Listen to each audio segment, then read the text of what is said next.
Hello दोस्तों, स्वागत है आप सभी का हमारे चैनल यूपी एग्ज़ाम क्विज़र में। दोस्तों आज संडे है और संडे को हम यूपी करंट अफेयर्स का स्पेशल वीडियो लेकर आते हैं साप्ताहिक।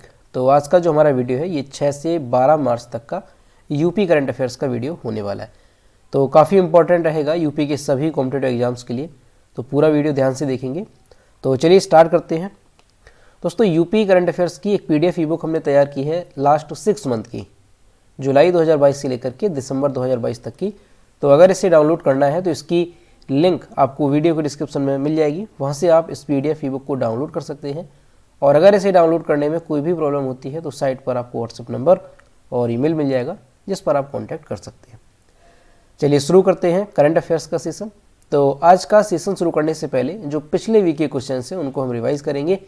तो पहला क्वेश्चन है, देश के नए संसद भवन सेंट्रल विस्टा की तर्ज पर किस राज्य में नया विधान भवन बनेगा? तो ऐसी बात कही गई है यूपी में। ऑप्शन यहाँ पे ए करेक्ट हो जाएगा, उत्तर प्रदेश। अगला है, उत्तर प्रदेश सरकार ने प्रदेश के किन जिलों में गोंड जाति को अनुसूचित जनजाति यानी ST का दर्जा देते हुए प्रमाण पत्र जारी करने का फैसला किया है?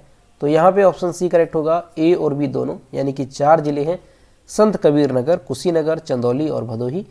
तो इन 4 जिलों में जो गोंड जाति है उसको ST कैटेगरी में जो है शामिल करने की फैसला लिया गया। अगला है, 1 मार्च 2023 को उत्तर प्रदेश के मुख्यमंत्री योगी आदित्यनाथ ने कितने समय के बाद लगातार सबसे ज़्यादा समय तक उत्तर प्रदेश के मुख्यमंत्री का कार्यकाल पूरा करने का नया रिकॉर्ड अपने नाम कर लिया? तो यहाँ पे ऑप्शन नंबर डी करेक्ट हो जाएगा, 5 साल और 347 दिन। यानी इससे पहले जो रिकॉर्ड था वो 5 साल 345 दिन का था और अभी ये CM योगी आदित्यनाथ के नाम पे रिकॉर्ड हो गया है यूपी में लगातार सबसे ज़्यादा समय तक यूपी के CM रहने का। ठीक है, और ये रिकॉर्ड काफ़ी और लंबे समय तक जाएगा क्योंकि अभी तो ये जो पंचवर्षीय स्टार्ट हुई है तो ये काफ़ी अभी चलेगी। तो यहाँ से आपको याद रखना है CM योगी आदित्यनाथ के नाम पर ये रिकॉर्ड हो गया है लगातार सबसे ज़्यादा समय तक CM रहने का यूपी के। अगला है, राज्य में शहरी क्षेत्रों को साफ रखने के लिए नगर विकास विभाग कब से कब तक स्वच्छ भारत मिशन में डोर टू डोर अभियान का तीसरा चरण चलाएगा? तो ये 4 मार्च से लेकर के 31 मार्च तक चलाया जाएगा। ऑप्शन यहाँ पे ए करेक्ट होगा। अगला है, उत्तर प्रदेश में नोएडा के बाद अब किस शहर में फिल्म सिटी बनेगी? तो ये बनेगी गोरखपुर में। अगला है, भारतीय रेलवे कहाँ से भारत गौरव पर्यटन ट्रेन के साथ गुरु कृपा यात्रा शुरू करेगी? तो ये लखनऊ से स्टार्ट की जाएगी। ऑप्शन यहाँ पे बी करेक्ट होगा। अगला है, हाल ही में उत्तर प्रदेश सीरा नियंत्रण संशोधन विधेयक 2023 पारित किया गया। इसके अनुसार किसानों या गुड़ पर कितने रुपए प्रति क्विंटल टैक्स लगाया गया? तो यहाँ पे ऑप्शन डी करेक्ट होगा, 0, यानी कि किसानों पर और जो किसान गुड़ बनाएंगे उस पर किसी भी तरह का टैक्स नहीं लगाया जाएगा। अगला है, हाल ही में किसने बलिया उत्तर प्रदेश में 6,500 करोड़ रुपए के निवेश से 7 राष्ट्रीय राजमार्ग परियोजनाओं का लोकार्पण और शिलान्यास किया? तो ये किया है नितिन गडकरी ने। ऑप्शन यहाँ पे ए करेक्ट हो जाएगा। और ये नितिन गडकरी कौन है? तो सड़क परिवहन और राजमार्ग मंत्री हैं। तो दोस्तों ये पिछले वीक के क्वेश्चंस थे जिसका हमने रिवीजन किया। अब हम स्टार्ट करते हैं आज का सेशन। आज का पहला क्वेश्चन है, हाल ही में किस राज्य सरकार ने पहली खेल नीति को मंजूरी दे दी है? ऑप्शन यहाँ पे भी करेक्ट होगा, उत्तर प्रदेश सरकार ने। दोस्तों 10 मार्च 2023 को उत्तर प्रदेश कैबिनेट ने प्रदेश में खेल और खिलाड़ियों को बढ़ावा देने के लिए और खेल संस्कृति विकसित करने के लिए राज्य की पहली खेल नीति 2023 को हरी झंडी दी है, यानी मंजूरी दे दी गई है। अब ये जो खेल नीति को मंजूरी दी गई है तो इससे क्या होगा? तो ये जो नई खेल नीति होगा इसमें खिलाड़ियों की शारीरिक दक्षता से लेकर के उनकी ट्रेनिंग तक का खास ख्याल रखा जाएगा।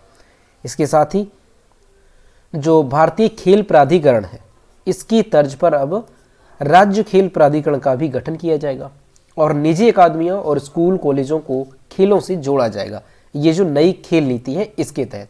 ठीक है, इसके अलावा क्या होगा? इसके अलावा इस नीति के तहत हर विद्यालय में 40 मिनट तक का जो समय है वो खेल, शारीरिक शिक्षा या योग के लिए निर्धारित किया जाएगा। तो ये नई खेल नीति जो है यूपी में लागू की गई है। ठीक है, राज्य की पहली खेल नीति है और इसके तहत क्या क्या बदलाव यहाँ पे देखने को मिलेगी तो वो यहाँ पे आपने देखा कि हर एक विद्यालय में 40 मिनट का समय जो है वो खेल, शारीरिक शिक्षा या योग के लिए निर्धारित किया जाएगा। इसके अलावा जिस तरह से भारतीय खेल प्राधिकरण है उसी की तर्ज पर अब राज्य खेल प्राधिकरण का भी गठन किया जाएगा। इसके अलावा जो निजी और अकादमी है, स्कूल कॉलेज है, इनको खेलों से जोड़ा जाएगा। तो ये सारी जो यहाँ पे बातें आपने देखी वो खेल नीति के तहत लागू की जाएंगी। ठीक, तो यूपी सरकार ने नई खेल नीति को हरी झंडी दी है। अगला है उत्तर प्रदेश के किस मंडल में 5 ग्रामीण लर्निंग सेंटर बनाए जाएंगे। यहाँ पे ऑप्शन सी करेक्ट होगा, बरेली मंडल में। ग्रामीणों को आर्थिक स्तर पर मजबूत करने के लिए बरेली मंडल के 4 जिलों के 5 मॉडल पंचायत घरों को लर्निंग सेंटर बनाया जा रहा है। ठीक है, बरेली मंडल है, इसके 4 जिले हैं, वहाँ पे 5 मॉडल पंचायत घरों को लर्निंग सेंटर बनाया जाएगा। इसके अंतर्गत बरेली, पीलीभीत, बदायूं में 1-1 और शाहजहांपुर की 2 ग्राम पंचायतों में लर्निंग सेंटर बनाए जाएंगे। लर्निंग सेंटर पर ग्रामीणों को खेती किसानी से लेकर उद्यमी बनने तक की बारीकियां सिखाई जाएंगी। दरअसल दोस्तों क्या है कि आज के समय में अगर देखा जाए जो विकसित देश हैं, ठीक है, तो वहाँ पे जो किसान हैं वो काफ़ी एजुकेटेड होते हैं, उनको पता है कि किस तरह से खेती करनी है, तो कम खेती में वो ज़्यादा से ज़्यादा लाभ कमाते हैं। लेकिन हमारे यहाँ क्या है कि खेती होने के बावजूद भी जितना लाभ खेती से मिल सकता है उतना किसान नहीं ले पाते। क्यों? क्योंकि वो एजुकेटेड नहीं है। तो अभी जो ये बरेली मंडल है यहाँ पर यही काम किया जाएगा। जो किसान हैं उनको खेती किसानी से संबंधित जो बारीकियां हैं वो सिखाई जाएंगी और किस तरह से आप खेती पे जो है ज़्यादा से ज़्यादा लाभ कमा सकते हैं, ये सारी बातें यहाँ पे सिखाई जाएंगी किसानों को। इसी के लिए लर्निंग सेंटर बनाया जाएगा। ठीक, तो बरेली मंडल के 4 जिले हैं, वहाँ पे 5 मॉडल पंचायत घरों को लर्निंग सेंटर बनाया जा रहा है। अगला है, हाल ही में किसने मोबाइल एप्लीकेशन राही लॉन्च किया। तो राही नाम का एक मोबाइल एप्लीकेशन है जो कि किसने लॉन्च किया, सीएम योगी आदित्यनाथ ने। ऑप्शन यहाँ पे ए करेक्ट होगा। दोस्तों यूपी के जो सीएम है योगी आदित्यनाथ, उन्होंने शनिवार को एक एप्लीकेशन लॉन्च किया है। कौन सा एप्लीकेशन है? तो मोबाइल एप्लीकेशन है राही। ठीक, अब इससे होगा क्या, तो टिकट बुकिंग और यात्री प्रतिक्रिया मोबाइल एप्लीकेशन है ये राही नाम का। यानी इससे होगा क्या, जो बस का टिकट है वो यात्री अपने मोबाइल के माध्यम से जो है ये बुक कर सकेगा।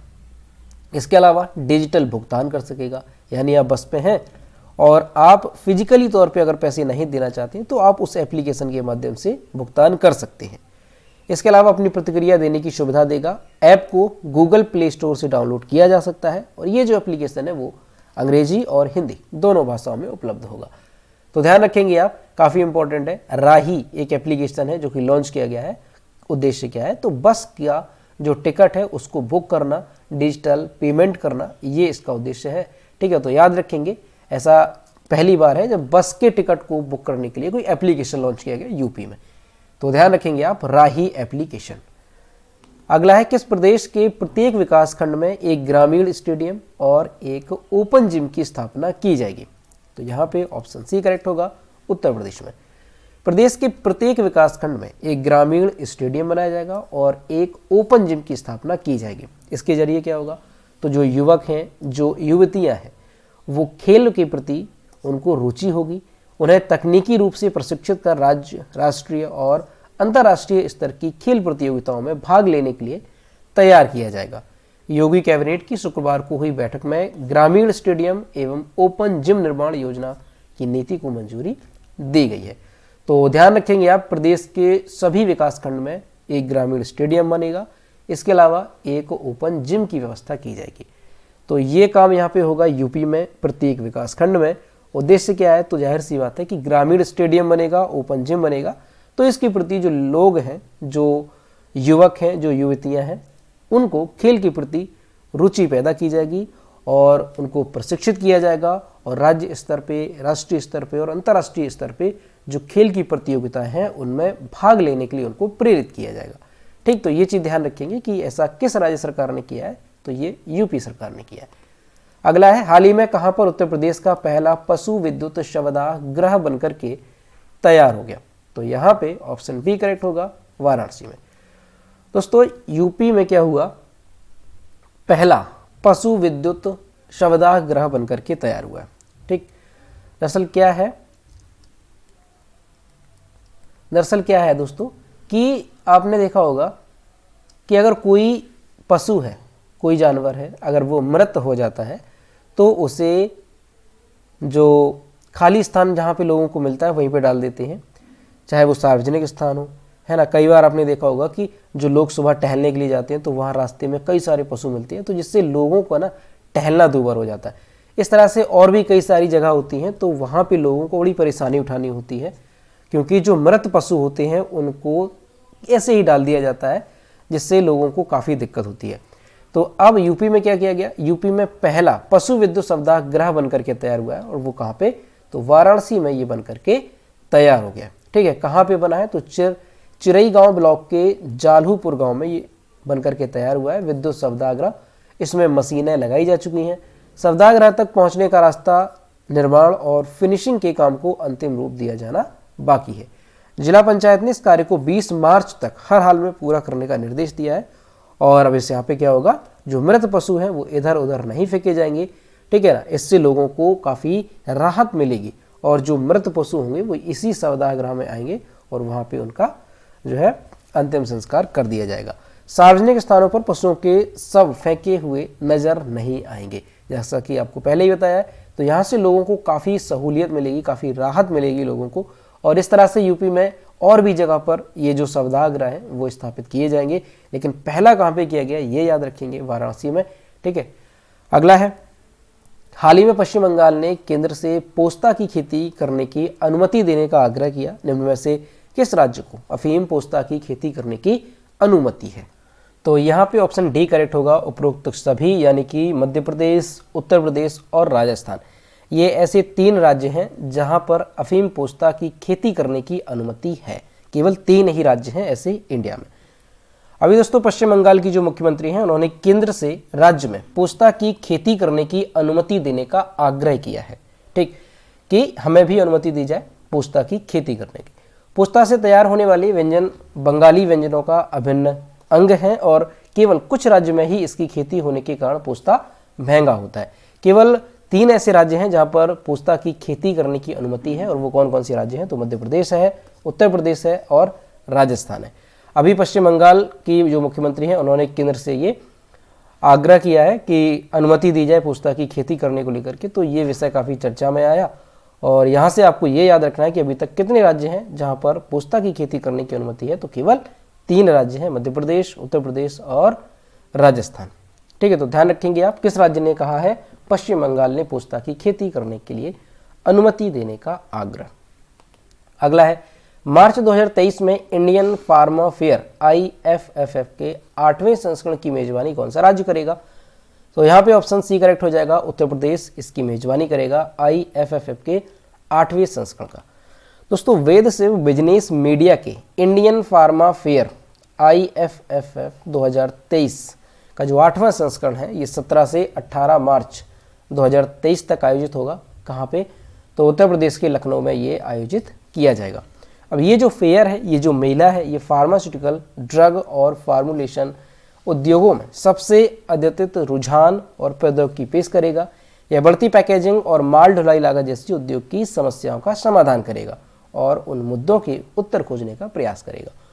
तो आपको बस यहाँ से यही याद रखना है कि जो IFFF 2023 का 8वां संस्करण है ये कहाँ पे आयोजित किया जाएगा? तो लखनऊ उत्तर प्रदेश में आयोजित किया जाएगा, इंडियन फार्मा फेयर 2023। तो दोस्तों ये थे इस वीक के सभी important questions Uttar Pradesh current affair से संबंधित जो कि हमने डिस्कस किए। आपको वीडियो कैसा लगा? अगर वीडियो पसंद आया हो तो इसे लाइक करें, और अगर अभी तक हमारे चैनल पर नए हैं तो सब्सक्राइब करना ना भूलें। साथ ही बेल आइकन को भी प्रेस करें ताकि टाइम टू टाइम सारी वीडियोज़ की नोटिफिकेशन आप तक पहुँचती रहे। और टेलीग्राम ग्रुप को भी आप लोग जरूर से ज्वाइन करें, वहाँ पर जो भी नई अपडेट आती है, किसी रिजल्ट, ब्रेकिंग न्यूज़ आती है, अगर रिजल्ट को लेकर के या कोई वैकेंसी आती है तो वो सारी अपडेट आपको वहाँ पे दी जाती है। तो उसकी लिंक भी वीडियो के डिस्क्रिप्शन में दी गई है, वहाँ से आप टेलीग्राम को भी ज्वाइन कर सकते हैं। तो मिलते हैं नेक्स्ट वीडियो में। Thank you.